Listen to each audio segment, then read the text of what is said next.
ہم سب اس وقت تک بے عزت رہیں گے جب تک ہم محمد رسول اللہ صلی اللہ علیہ وسلم اور اس کے ساتھیوں کو ہمیشہ کے لیے ختم نہیں کر دیتے۔ مجھے اپنے گھوڑے کے سموں کی قسم، میرے خون کی گرمی نے میری آنکھیں جلا دی ہیں۔ ان آنکھوں کو مسلمانوں کا خون ہی ٹھنڈا کر سکتا ہے۔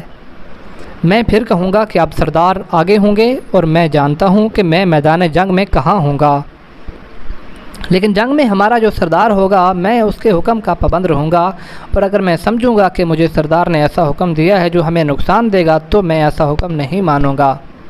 سب نے متفقہ طور پر ابو سفیان کو اپنا سردار مقرر کیا۔ اس سے ایک روز پہلے اہل مکہ کا ایک قافلہ فلسطین سے مکہ واپس آیا تھا۔ یہ تجارتی قافلہ تھا۔ مکہ کے باشندوں خصوصاً قریش کے ہر خاندان نے اس تجارت میں حصہ ڈالا تھا۔ اس قافلے میں کم و بیش 1000 اونٹ تھے، اور جو مال گیا تھا اس کی مالیت 50,000 دینار تھی۔ قافلے کا سردار ابو سفیان تھا، جس نے 50,000 پر 50,000 دینار منافع کمایا تھا۔ قافلے سے واپسی کا راستہ مدینہ سے گزرتا تھا۔ مسلمانوں کو پتہ چل گیا، انہوں نے پورے قافلے کو گرفتار کرنے کا ارادہ کیا اور ایک مقام پر قافلے کو گھیرے میں لے لیا، لیکن وہ زمین ایسی تھی کہ ابو سفیان نے ایک آدمی اور ایک اونٹ کو زمین کے اونچے نیچے خد و خال سے فائدہ اٹھاتے ہوئے گھیرے سے نکال دیا تھا۔ یہ سب سوچتے خالد کا گھوڑا خرامہ خرامہ مدینہ کی طرف چلا جا رہا تھا، مگر خالد کا ذہن پیچھے کو سفر کر رہا تھا۔ اسے اس وقت کا جب قریش انتقام کی سکیم بنانے کے لیے اکٹھے ہوئے تھے، ایک ایک لفظ جو کسی نے کہا تھا سنائی دے رہا تھا۔ اگر تم نے مجھے اپنی سرداری دی ہے تو میرے ہر فیصلے کی پابندی تم پر لازم ہے۔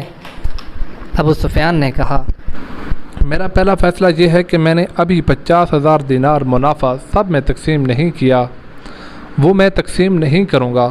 یہ مسلمانوں کے خلاف فیصلہ کن جنگ میں استعمال ہوگا۔ مجھے اور میرے خاندان کو یہ فیصلہ منظور ہے، سب سے پہلے خالد نے کہا۔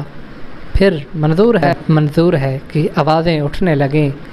میرا دوسرا حکم یہ ہے، ابو سفیان نے کہا، کہ جنگ بدر میں ہمارے جو آدمی مارے گئے ہیں ان کے لواحقین آہوزاری کر رہے ہیں۔ میں نے مردوں کو دھاڑے مارتے اور عورتوں کو بین کرتے سنا ہے۔